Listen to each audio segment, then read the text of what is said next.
Before I start, I'll request everybody to put their phones on silent mode, please.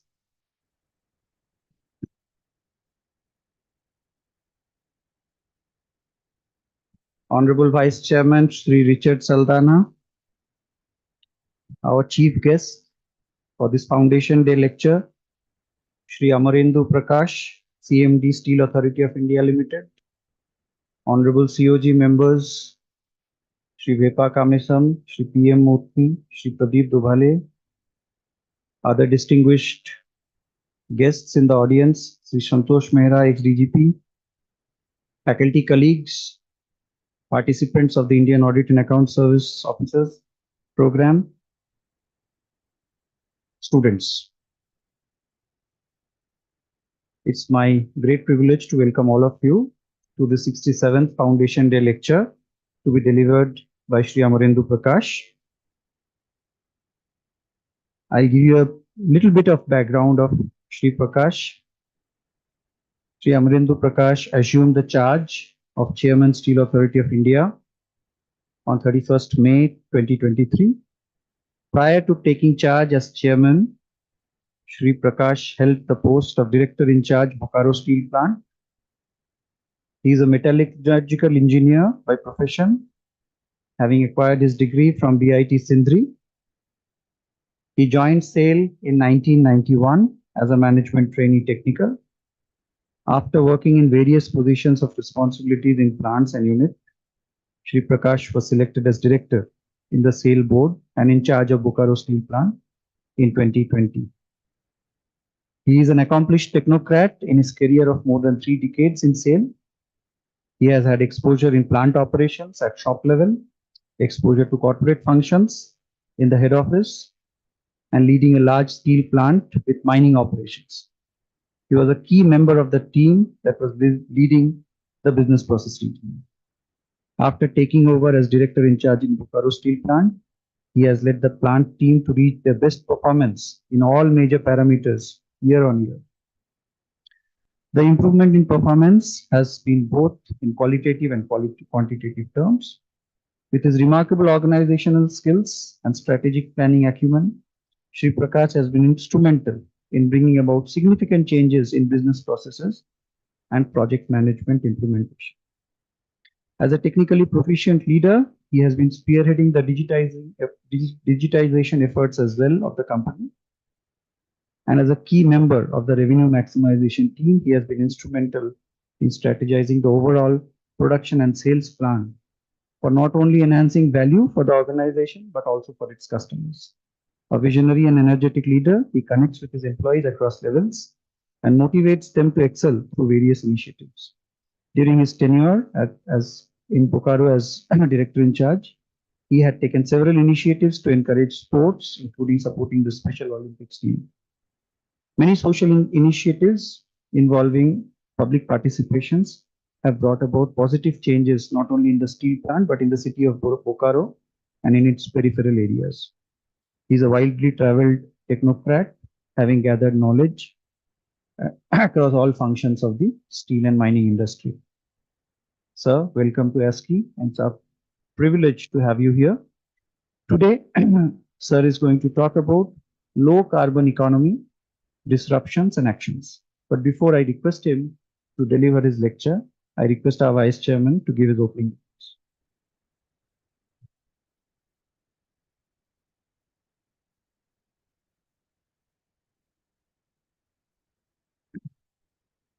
Good evening, one and all.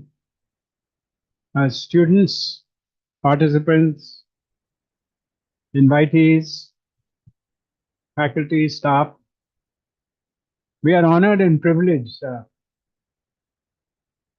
that you, as Chairman SAIL, have set aside time to visit us and share a subject of a vital importance today, the low carbon economy.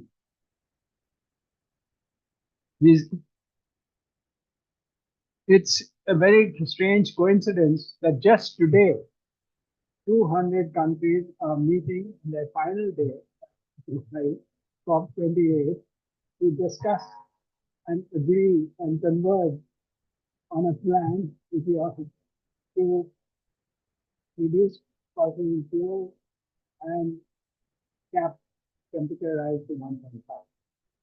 Today, you are going to explain what you have done on the ground, in the ground reality. In the Dubai get together, there'll be much talk, little action. Here, there will be little talk and much action. So it's really, but it's important for us that it's not a time for complacency and inaction. That's why the bias for action and what we're actually doing is so important. We need a revolution, really.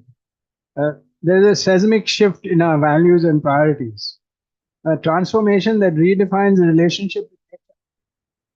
This is fundamental. Uh, doesn't come easy. We are the generation that really is in charge of the fate of the planet next. We are the ones who must do our bit to rewrite the narrative and to first to really forge a sustainable future, uh, not chasing pious promises. There is no plan B because there is no planet B. This we've heard before. So it is a matter of ultimate survival. We therefore need to remind ourselves of three areas that we must focus. We all know this, so I'm going to rush through it. Decarbonization, which we're going to be talking about. Sustainable consumption. This, I think, is something that all of us must understand.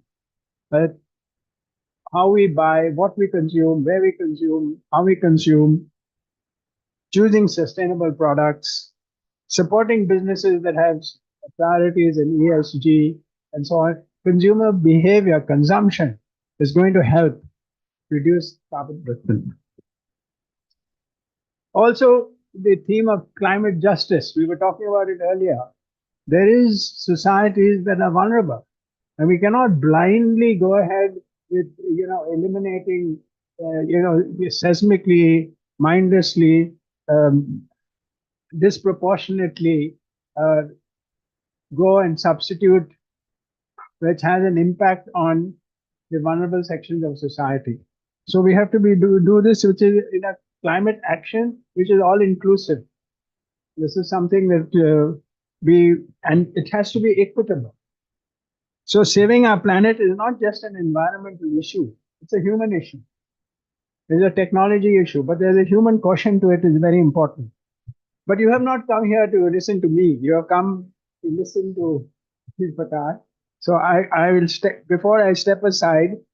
Um, we at ASCI, sir, wish to partner with you.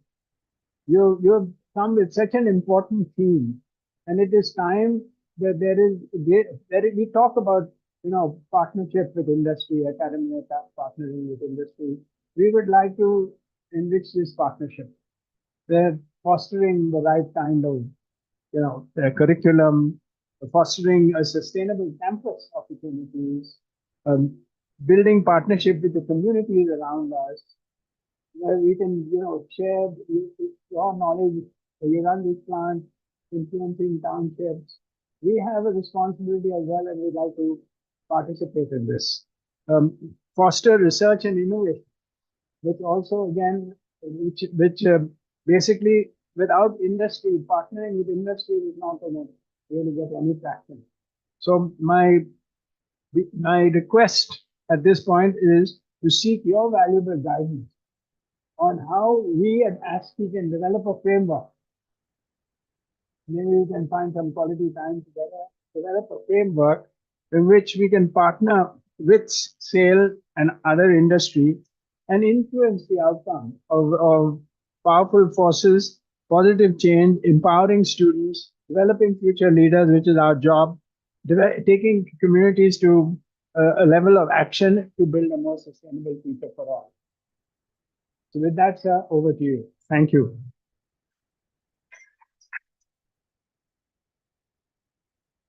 May I request our Vice Chairman to welcome Shri Prakash with a flower bouquet?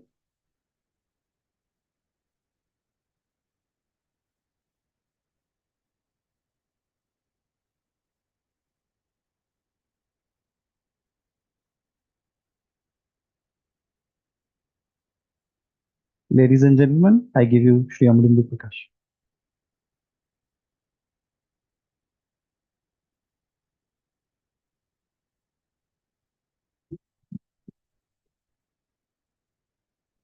Thank you so much. Thank you for those words and that encouragement. I'm not sure I deserve it, but thank you anyway. A very good evening, Vice Chairman Sultana Saab, DG Bhatti Saab, uh, senior members here, faculty members, and all my friends. I normally start my talks with anybody in any forum. I call you all friends. Because I know some people are older to me, elder to me in age. Some people may be younger to me, but friends have a relationship where older, elder, and younger do not know.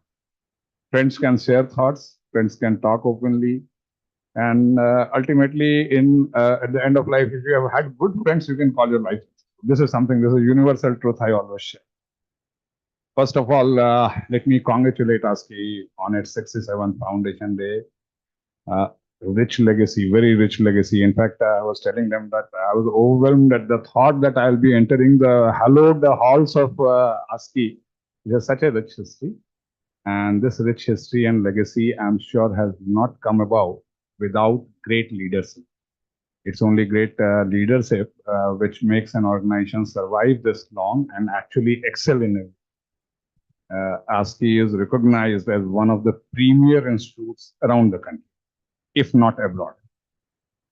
Sales relationships, Sadhana Saab spoke a little about this, but I can tell you that SAIL recently has started participating, our senior managers have started participating in programs organized by ASCI. And the feedback is superlatively impressive.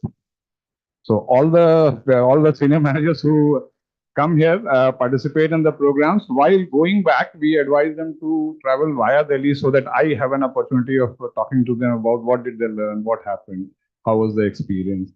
Not as a class, not as an exam, trust me. So I have just interested in listening to what was it that was new in their mind. Do they have a thought? Do they have, was some chord? You see, in a classroom or in your programs, which are interactive as well as classroom, as a combination of that. Finally, if the person has, say, out of 50 aspects of his managerial skills and everything, if one aspect is touched in a small way, I'll be very happy. I'll say the training is successful because that one thing creates ripples inside a manager to develop so many great things which come out of that. So thank you, ASCI, first for all the association with SAIL. And also, thank you all for giving me the opportunity of being here. It's really my privilege to be here and sharing my thoughts with you today. Before I talk about the topic, let me make a few admissions, a few disclaimers, so to say. First thing is, when Bhatti Saab asked me that will I be willing to talk on the annual day, my first reaction, and my colleague Padhi is here, my first reaction was, this is too big a forum for me to go there. So I asked them that, are they really sure that they want me to come? And they said, yes, they are sure. And I chose a topic which, to my mind, was very relevant and very pertinent to the world today, without realizing that I'll be speaking on a day, as Sadhana Sahab mentioned, when for the past 15 days on the newspapers, on the TV, and on your news feeds, on your mobile, on your Google feeds, I'm sure you have read about nothing but decarbonization, correct?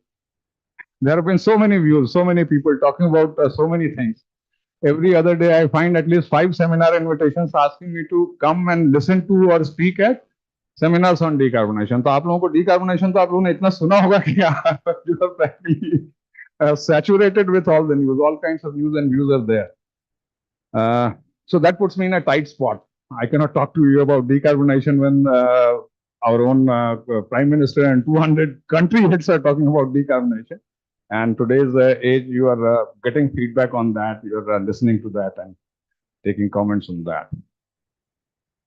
Another disclaimer. I have zero authority on environment. I'm not an environmental scientist. I don't claim to be a environmental engineer who understands environment better than anybody else. I'm not a social scientist. I cannot claim that I understand society better than anybody else, and so I have a right to talk about what affects the society. I'm not an activist.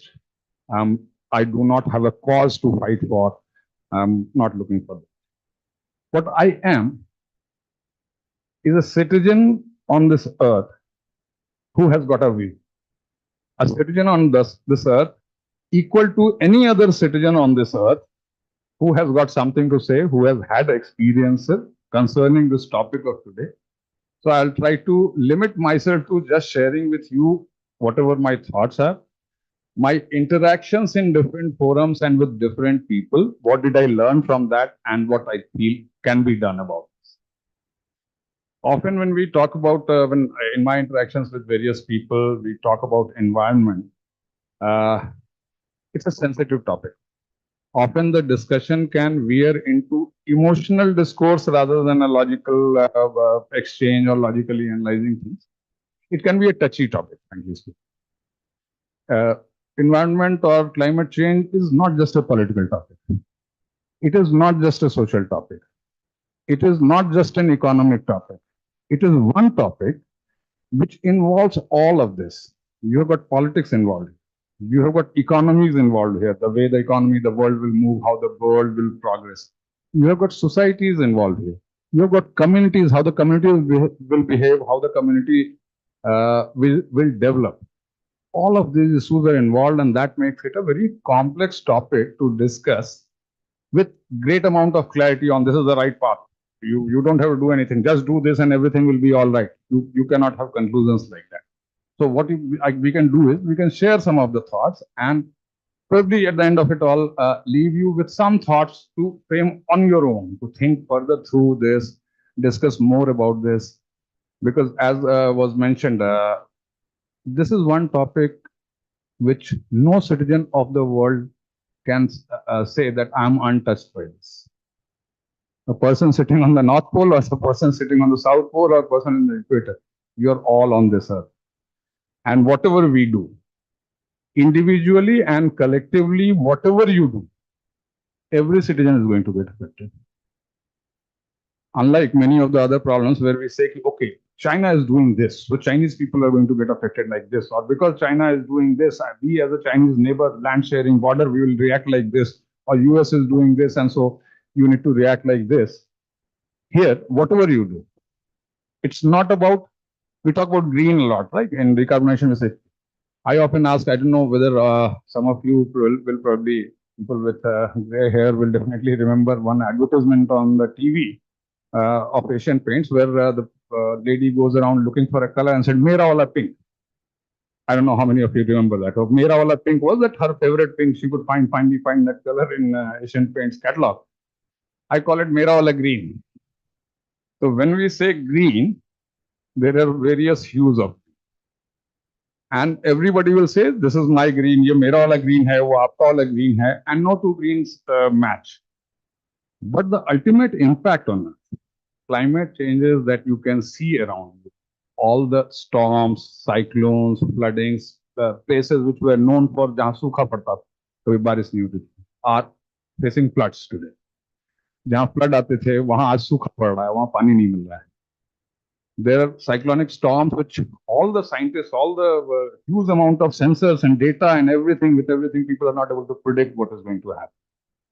The glaciers are melting and we just don't know what the impact is going to be.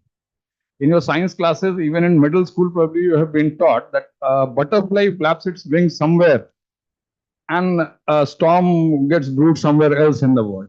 It is that smaller world. We see it as a big world, but trust me, it is that smaller world. A butterfly flapping its wings on the North Pole will probably do something to the South Pole with a time lag. Very difficult to predict.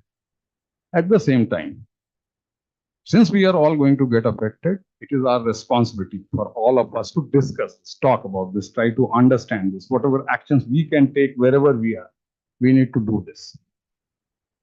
Just to bring out the context of how carbon emission or CO2 emission intensity affects the world.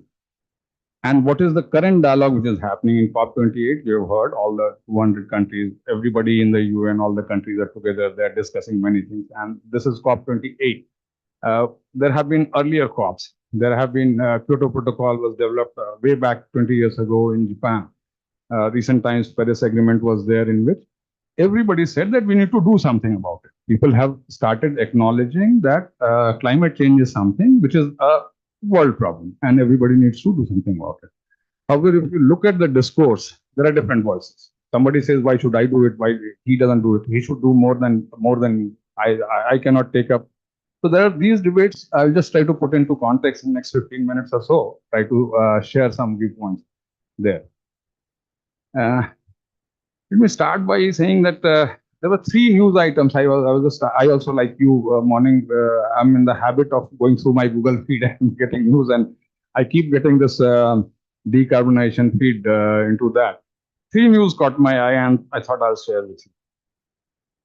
10th December, just 2 days back, news from COP28. There was a session on agriculture and food systems. I found a speaker mentioning, we don't want to import grain from another country to this because it means transportation. Since transportation emits carbon, so let us grow our own food and not depend on it. Not a bad thought. Nobody can raise a finger and say it's a bad thought, right? Now let's look at it. How many years ago, probably a decade back or so, we're all fighting for free trade. We were saying the whole world will grow, each country will grow by doing what they can do best. So if I'm a good agriculturist, I can grow the food for you. Why do you don't need to grow your food? You are a better steel maker, produce the steel, so we can swap. So let there be free trade around the world. Globalization is a word which is not very old. I know probably the youngest of the lot may not find it surprising, but we people realize that globalization is not a word which was there when we were young. Globalization was touted as the next big thing for eliminating hunger, for eliminating poverty across the world by leveraging the strength of economy, the strength of each country individually. What changed? That thought to this thought that let's grow our own food. We will not import anything from anybody because then we will self-dependent and then carbon intensity will go down. I will say both cannot be the solution. You have to find a way wherein these economies there is barter, my expertise, your expertise. One cannot be the expert of everything. One country cannot have all those resources. So you'll have to have world trade. You'll have to strike a compromise between these two aspects. And never know. My colleague was telling me that this is a case of some lobbyist who is trying to block another country from exporting their goods and making sure that they remain poor and these people get rich. Who knows?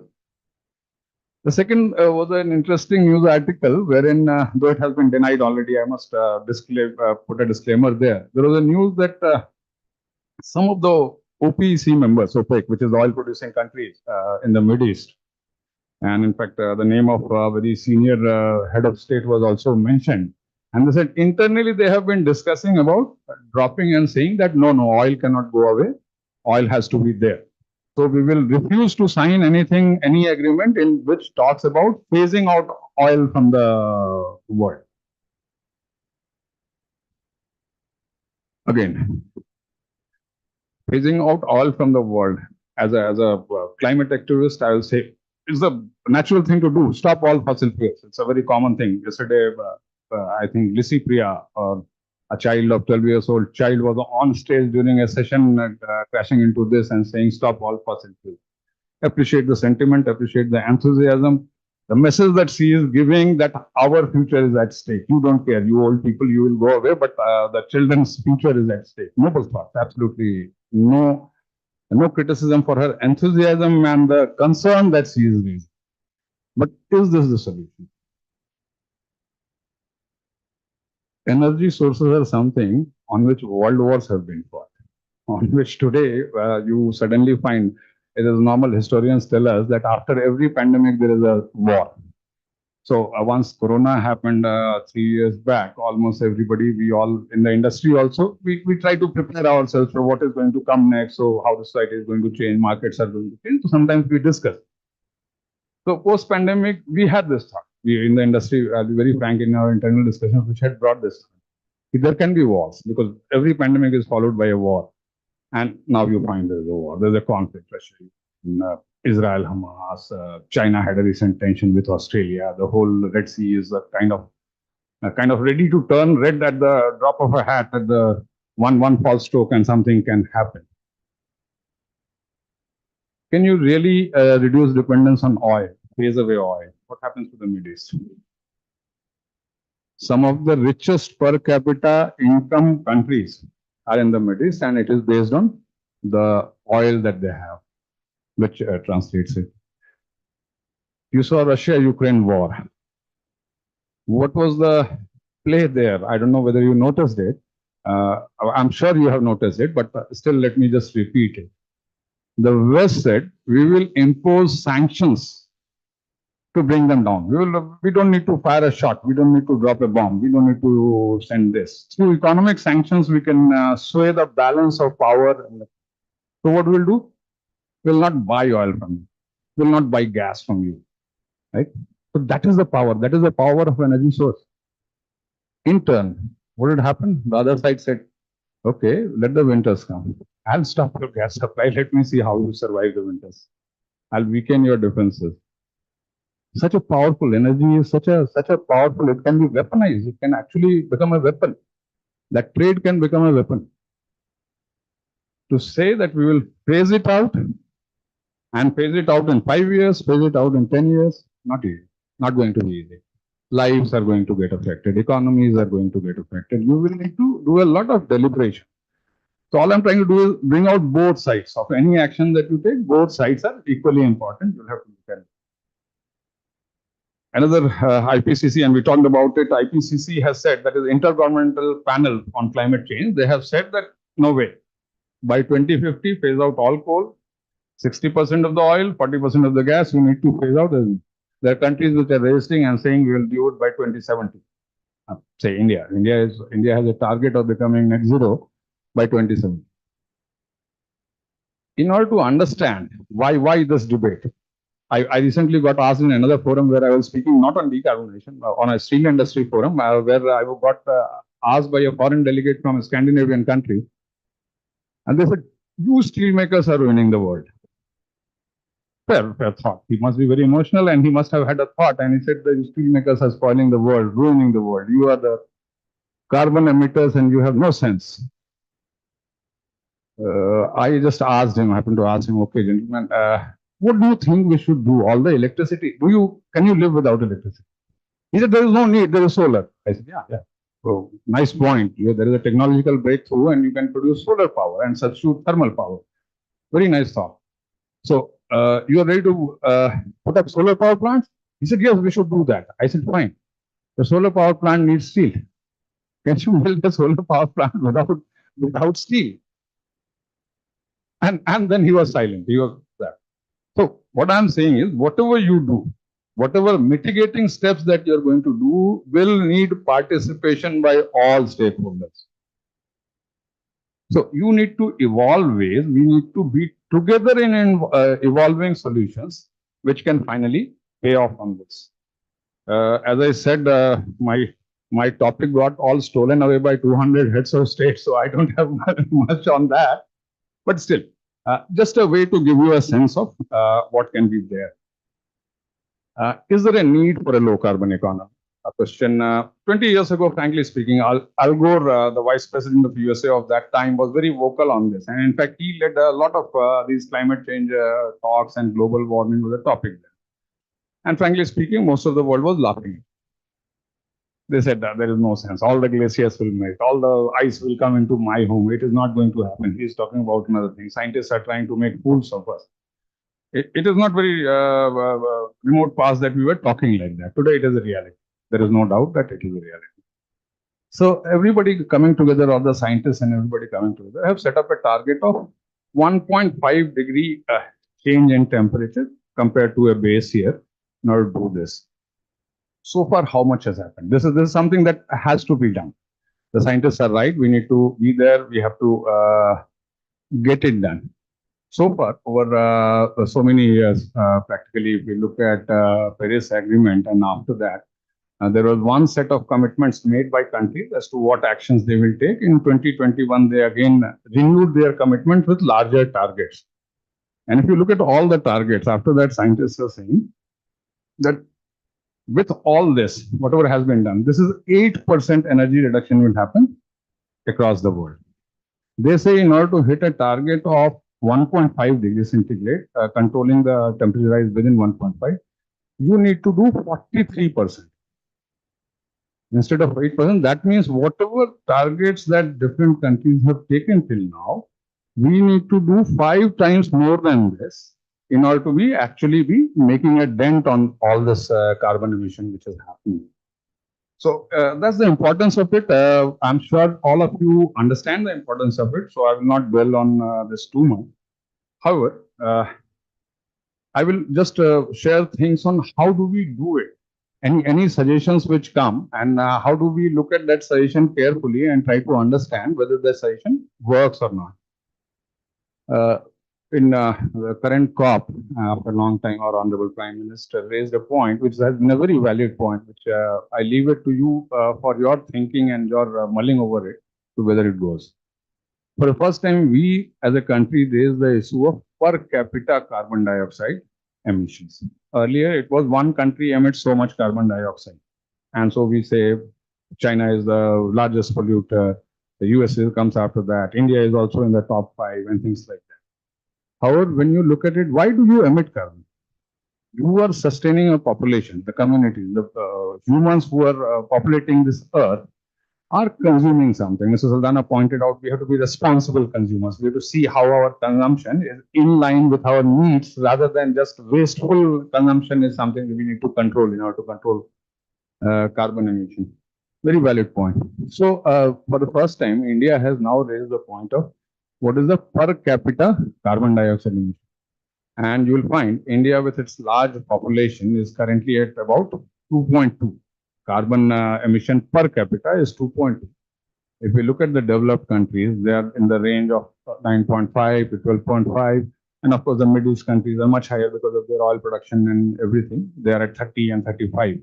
But all the big developed countries, be it Japan or US or European Union, different countries in the European Union, are around 10. So for every person, you are emitting 5 times more carbon dioxide into the atmosphere as compared to, say, developing countries like India and all. Then who is responsible for cleaning it, right? This is a new way to look at it. Who is responsible for cleaning it up? And then comes the question of you cannot say that. In the same conference, in the COP28, somebody pointed out, a foreign expert pointed out and said, if in Germany, I have got 2 cars in one home. Why do I expect that in India, one family will not have 1 car? It is unfair for me unless until I am ready to give up my 2 cars and I am ready to travel in a local transport, in a mass transportation item. I cannot tell India to not have 1 car in a home. So it's a sacrifice that will have to be made by communities and societies based on their abilities. I often say, आपने कहानी सुनी है सबरी के बेर की. राम जब जा रहे थे तो सबरी ने उन्हें बेर खिलाए थे और उसमें से उन्होंने चेक बेर खिलाए थे कि कौन सा मीठा है वही राम को देंगे, जो खट्टा होगा उसको हटा देंगे, क्योंकि she had that kind of affection and respect for him. Why do we call this such a great sacrifice on part of it? क्या बेर ही तो खिलाए ना, कोई ऐसा थोड़ी, कोई 56 भोग तो नहीं खिलाए, कोई 5 स्टार का खाना थोड़ी खिलाया, बेर खिलाया. The value that Sabri drew, जो बेर सबरी ने खिलाए, वो इसलिए था क्योंकि सबरी के पास केवल बेर थे और उसने बेर राम को खिला दिया. I have one bread and I shared it with you is much more important that I have a basket full of bread, out of which I offered you half a bread or 1 bread or 2 breads, does not hold the same value. जब हमारे पास एक ही रोटी थी और मैंने उसमें खुद आधा खाके और आपको आधा दे दिया, आपके साथ शेयर लिया, that is a much bigger thing. So all I will say is the countries across the world, the societies across the world will need to look at what you have and then what you are giving to the effects of climate change. So that is a big point which will come. what can be the impact? For example, fossil fuels, we talked about stop coal, stop oil, stop gas. What can happen? Just to give you a perspective, today in India, almost 18 lakh people. I come from the coal belt. I have spent all my life in Jharkhand across smaller cities there, and quite a lot of the country's coal is there in Jharkhand and then in West Bengal nearby. I'll say practically every household there in that area depends on coal as a source of sustenance.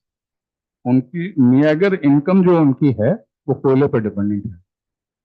Do you think if we stop coal by say 2030, or some people are demanding 2030, we are saying no 2045 or something?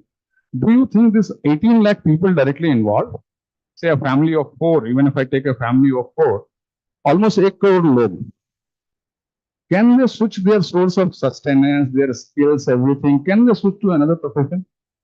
Will we be able to generate 1 crore, I mean, say 18, 20 lakh jobs overnight? And these people are found suitable for that job? So our response has to be calibrated in that way to get to a level where you are able to make it inclusive. The changes that you make in order to reach a level of carbon emission, that will have to be inclusive.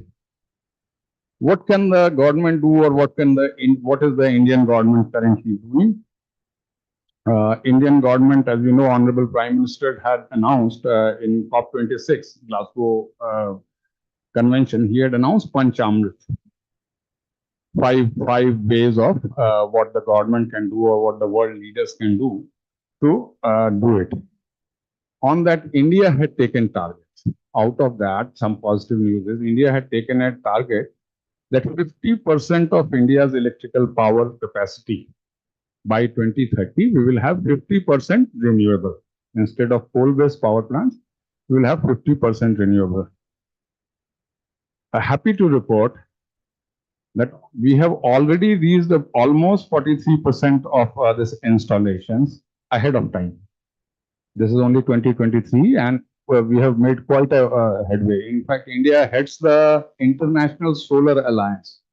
You may have heard the slogan, one sun, one grid, one world. So that's the way we are targeting and trying to build it. For comparison, the penetration of renewable energy sources for electricity generation in China is ahead of India. However, the change that we have made during the past 7-8 years is much ahead of the world, the rate at which we are changing. So that's a positive thing. Recently, you may have heard the Prime Minister announcing about Green Credit Program. And this Green Credit Program is not just about industry getting it or some corporation getting it. He's talking about individuals, how you change your lifestyle, how you change your consumption habits, and how you behave in the society. That will get you carbon credits, which can be traded on. For the industry, there have been recently in 2023 only, we have launched our own carbon trading platform, whereas greenhouse gas emission targets will be set. And for me, if the target is there, if I am able to reach that and exceed that, then I have got certain credits which I can sell. If I fall short of that, I will need to buy that credit from the market from somebody who has exceeded that, thereby balancing out the total carbon emission, and there can be a trade. This is also in line with what Western countries are demanding or trying to set up. So each country will be able to set up and do it. One way, and this is a solution which is still in the making on carbon, is one way of to eliminate fossil fuel is, and on this vigorous work is going on, is the hydrogen. You all have heard about this, how hydrogen is so important. Science has always known. You mix hydrogen and oxygen and you get H2O. So you, for example, in steel making, how we use coal. We use coal to take away the oxygen present in iron ore. Iron ore is basically iron and oxygen combined in a chemical form, Fe2O3 or Fe3O4. So what we do is we use coal. Coal takes away the oxygen from the iron, and then I'm left with iron, which I convert into steel and produce all the products, steel products that you see in the market. So hydrogen can do the same. Hydrogen can take away the oxygen from the iron ore, and thereby you don't emit CO2, you emit H2O. You emit basically water instead of this. However, this technologically, though science-wise it is possible, feasible, it is known.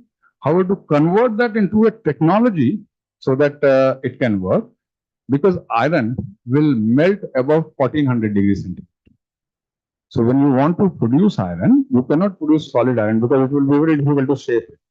You won't be able to create a railway track, or you won't be able to create a railway boggy or your car, or the safety pin that you put into your hair. I go with my favorite tagline of sales. हर किसी की जिंदगी से जुड़ा हुआ है sales. So I guarantee you in your life somewhere there is sales, somewhere there is steel, somewhere. So producing all those products will require to be molten so that you can refine it further. You can take care of other elements into this. Taking away oxygen through hydrogen drops the temperature. It does not increase the temperature to the extent that you want. That is why technologically it is becoming difficult. Trust me, there has been a lot of research going on. Normally in steel industry, to say any research, any new thing that you thought that you come up with, you do a lot of research for 50 years. After 50 years, the industry will see what you are saying is all right, and actually it will convert into a viable technology. Today, I can tell you that within last 5 years, there has been so much research and so much activity. All the steel makers very strongly are working on this. Just to give you a sense of how strongly we are working on this, the top 50 steel makers of the world. SAIL is 21st, JSW is a little ahead of us, and Tata Steel is also, the 3 Indian companies are there. Got together in Shanghai last month on a World Steel Conference. So we all got together to discuss what our industry is doing, what we should do, and chalk out plans in general for steel making companies. Trust me, the word decarbonization was uttered 80 times more frequently than the word steel. Steel makers sitting together not talking about steel, but talking about decarbonization. The word green was uttered 90 times more than the word steel. You can imagine the top 50 big companies of the world who make steel actually sitting down and talking about green, talking about decarbonization. That is the level of importance that we place on this. There have been active research and ongoing research, and whether we can replace coal or carbon with hydrogen to do this. In a limited way, it has been possible in Sweden. In one of the furnaces, it has been experimented with. 2 companies have come up and said we will actively use hydrogen. We'll put up a plant and use only hydrogen in this. This is a work in progress. We will have to watch their progress.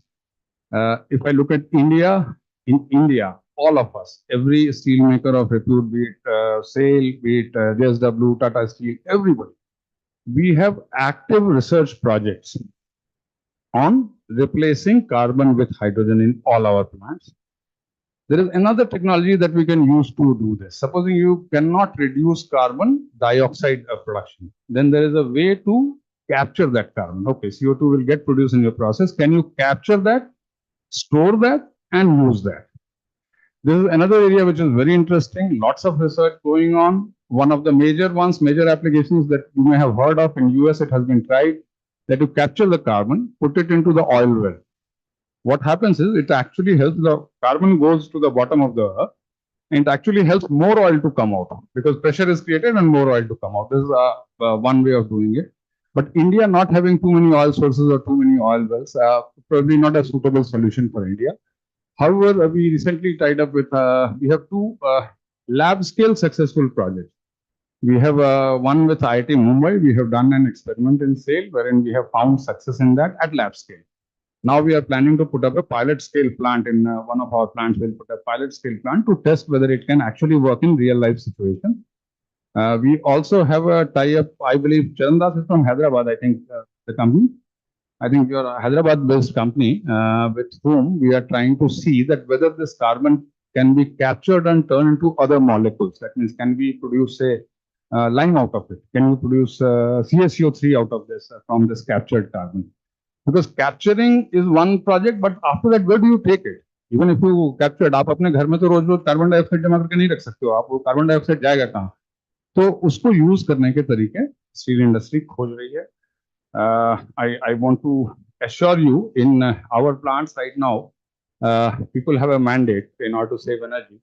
have a mandate कि अगर आप कहीं चल रहे हो और आपको गर्मी लगी, steel plants are hot places by nature. The temperature there, average temperature inside a steel plant and outside that boundary there will be a difference of 5 to 6 degrees. So outside, if it is 25 degrees, as you enter the steel plant, you will feel heat. But beyond that, if anything is hot, we'll want not to cool it, we'll want to capture that heat. If anything is moving for some reason, and it does not serve a purpose, it is not supposed to move. If there is a fan placed and it is rotating, that means there is a wind or whatever. If it is rotating, can you gather electricity out of this? So we are talking about micro turbines. You're not talking about huge turbines, put it somewhere near the seashore so that there is a lot of wind and you will generate renewable power. Today in our steel plants, we are talking about, forget it. I'm standing here, I feel a breeze here. What is happening? Okay, there is a tunneling effect, and because of the building, something is going. Fine, put a fan here. It will rotate at a small speed, but it will generate some electricity. So slowly, all the industrialists are becoming conscious of their responsibility of tapping all this kind of energy wherever we can. As individuals, what can we do? As individuals, one, we should refuse to be misled into alarmist statements, some kind of things that this country is bad or this industry is bad, they have done this wrong. There's a profit motive behind this, and so I am not going to support that, and I'm going to continue emitting carbon because I don't agree with you. Instead of that, we must realize, and I draw a statement from the G20, and not in any political context, which was very appealing. One earth, one family, one future. All three remain true. There is only one earth, there is no planet B. So we are not going to fly out to Mars in a very quick way, and Mars is very habitable and be happy there. So there is only one earth. And on this, every person living here is one family. There is no mera wala green and your green. What I do is going to affect you just as badly as what you do will affect me. So it is one family, and there is only one future that we need to look forward to. I hope that that future will be greener. Children demanding on COP28 stage that stop spoiling our future. I really salute the spirit and the concern that they are raising. It is the responsibility of all of us, every citizen of this world, every person living on this earth, to look for ways, be aware, discuss this, and find ways in which we can protect our earth and take it forward. Thank you so much for your patient listening.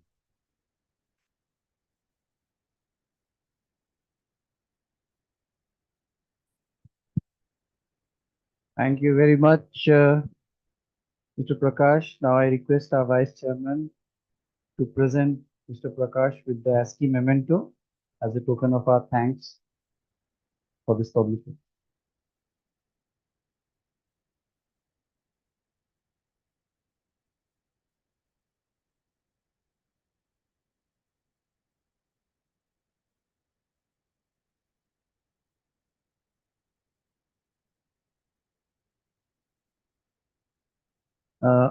Sir, would you like to? If anybody has a question, just raise your hand, identify yourself, and you can ask the question. Yes.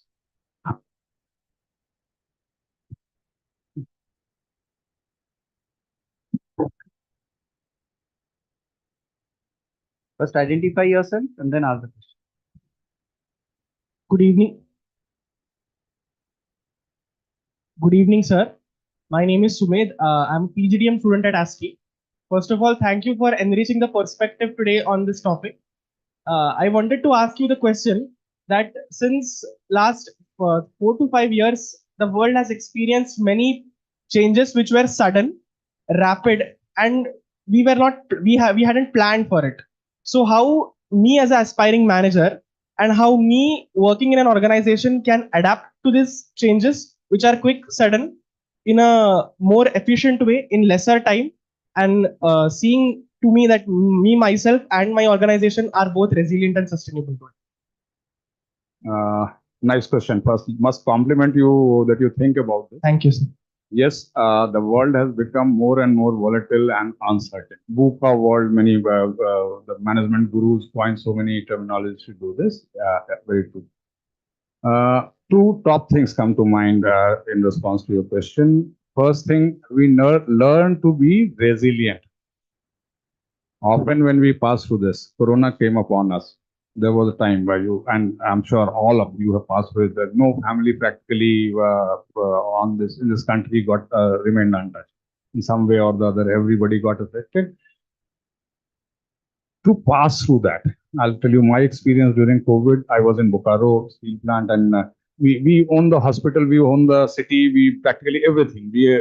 We are the owners of that city. So everybody living in that city is my responsibility. If I'm head of that family, I was talking to Sultana Sahib and said, I feel like the head of the family. This is my family which is there. You are struggling every day to make sure that you can offer a bed to every patient who reaches, right? And people reach you from not just within your city, people reach you from outside the city, because outside there are rural areas from which people have no place to go. They will come to your city and you have to take care of them.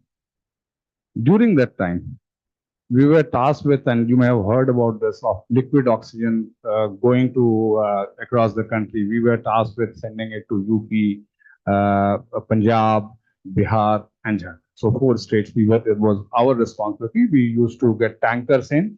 Tankers used to actually fly by air. Air Force actually flew the whole tanker trucks in planes right down to our place, and from there we used to fill it. And after that, it used to go by road because liquid oxygen cannot travel. So anyhow, I'm digressing. Basically, that kind of time, you have something happening in your family who is affected. You get calls at 2 o'clock in the night from unknown people. I normally don't pick unknown numbers because I don't know who is calling. I don't care. But that was a phase when I made sure that every call that comes to me gets picked up. I don't care who is calling. And you get calls at 2 o'clock and somebody tells you, sir, I'm roaming around on the roads with a patient and I am not able to get a bed. The patient needs oxygen. To respond to that, when you know that your hospital is full, there are no beds available there. The doctors are all tied up. Everything is tied up to do that. How do you respond to that? It was all of a sudden. Nobody had anticipated. We did not know how to react. Whatever limited way we could react, we reacted. But at that time, you need to be resilient. You cannot afford to crash down and say, okay, bahut ho gaya, mere limit ko beyond chala gaya, and I will also crash down. Then I don't have to worry, right? If I have a nervous breakdown, then I don't have to worry. After that, there will be other people who will be taking care of me. But not on my watch. There is only one sentence, and this is a very powerful sentence. I don't know, think about it. When a soldier fights on the border, I've often challenged them, the soldiers and heads of army and these people. I say, what do? You are guinea pigs. We are basically paying you every day so that one day then when there will be a war, you will be doing it. और we sometimes say, ये बड़े देशभक्त, ये वहां border पर खड़े हैं, देश के लिए खड़े हैं, इनके मन में देशभक्ति ज्यादा होगी, शायद हम लोगों के अंदर कम. I talk to your defense officers. They will tell you something. They'll say, not on my watch. It is not just about the country or anything. This is my family, my battalion. If I am here, nobody can touch me. Nobody can enter the border. Nobody can affect my country if I am here. It's a question of personal pride and resilience. So that feeling, cutting the long story short, but you evoked an emotion. So are you resilient? You have to be resilient. There will be tough times. During those tough times, you may not perform to your best, but you have to live with it. Never break down, never give up, never say, okay, ये तो beyond हो गया, बहुत ज़्यादा हो गया, अब मुझसे नहीं होगा, मैं छोड़ देता हूँ. Leaving is not an option. So inculcate that spirit, and I suggest it to every friend, every senior, every junior, every young person like you. If you have the spirit of resilience inside you, and if you can make that statement, not on my watch. अगर मैं खड़ा हूँ तो कितनी भी खराब situation आएगी, I will work on that. I will try to work on that. If you are able to do that, my friend, I think you will make a very successful manager. Thank you. Next question.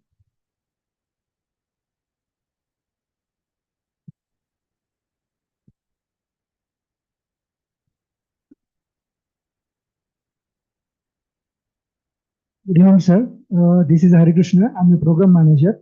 Sir, my question is like आजकल petrol का भाव everything is higher. So why government का कुछ जैसे कि replacement क्यों नहीं सोच रहा है? जैसे कि मैं initial days पे have worked in a ISCT, like we prepared for the ethanol production, but it is a small content. Why the smaller projects or smaller industry क्यों support नहीं कर रही है? Because every time we are looking for the prices, we are looking for the buying some other XYZ country. It's a lot of problem in India. So Good point. First of all, let me just briefly touch upon कि आपको लगता है बहुत कुछ नहीं हो रहा है. So some information for you. For example, we are at SAIL we are examining that waste gases which go out in our plants, whatever process run. After that, the waste gases which are going out, there is content of hydrogen and carbon monoxide in that. So recent times there have been technologies. In fact, IOCL, I believe in Panipat has installed a plant, right? So in Panipat, IOCL has recently installed a plant wherein that waste gas is captured and is being turned into ethanol. So efforts are on. These technologies take a little time in maturing. So in any research that happens, bioethanol or for example, industrial ethanol that we are going to talk about, I recently had a person approach me in Bokaro who wanted a land parcel allotted to him because he wanted to put an ethanol plant. So I'm saying from the industry level right down to the individual level, there are efforts on to generate ethanol and gas. There is also one talk that you will be hearing. India has large thermal coal reserves. So there is talk about coal gasification technologies, which coal can be gasified, and then we can see we can produce hydrogen, or we can also produce ethanol or methanol out of that. So you will hear more and more of this. Currently, the technology as it is maturing is taking time. So for industry to scale it up is a matter of a few years, and then you will see. one more question. Can we do one implementation? XYZ company is coming, and if they are putting some, preparing some food or whatever the product, the waste which will come, sir, it will be reused, and it will be benefit to the industry. Can we do the like proposal? Like whatever the industry will comes, it should mandate for the industry to make it waste into the useful product. Can we do it? Yeah. Yes, we can do this. In fact, current industries also, for example, a steel maker, for example, I'll tell you something interesting, and I talk about this and we are working on this. The waste that we produce, we have a commitment to 100% of my waste, which is slag. We call it slag. When you produce steel, then there is a certain waste material, which is slag, which comes out. We have the responsibility of using 100% of that slag in some process or the other. Nothing can be thrown out. So blast furnace, during iron making, whatever slag is getting produced is getting granulated, and cement, it is 100% an input to cement industry, a much wanted input in fact. As far as steel making slag is concerned, there have been concerns. In fact, we have experimented with it and slowly finding traction in this. Some of it is going towards ballast for railway tracks. A lot of it now slowly we are experimenting with putting it as an underbelly to the roads that you see, all the highways which are getting created. So that slag sized and curated in a certain way can go into that. So our aims to, this is what we call circularity. So whatever you produce, it should recycle back and it should not go out to waste somewhere.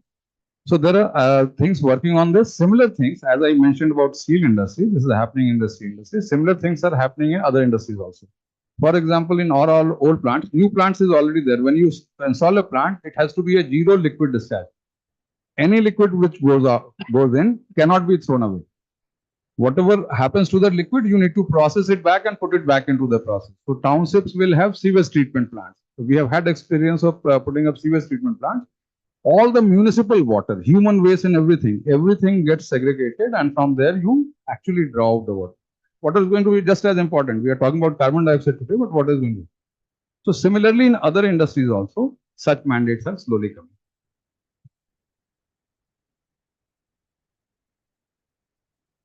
Well, in that case, if there are no further questions, it's my pleasure to formally thank Shri Prakash for making time for us, coming all the way from Delhi to be with us on our 67th Foundation Day, delivering the 67th Foundation Day lecture. Thank you very much, sir. If we have your permission, if you can give us the written text of your speech. As per tradition, we will come out with a monograph of the picture. So I'll be in touch with your office. Thank you very much, everybody, for being with us. The event is formally closed. Thank you.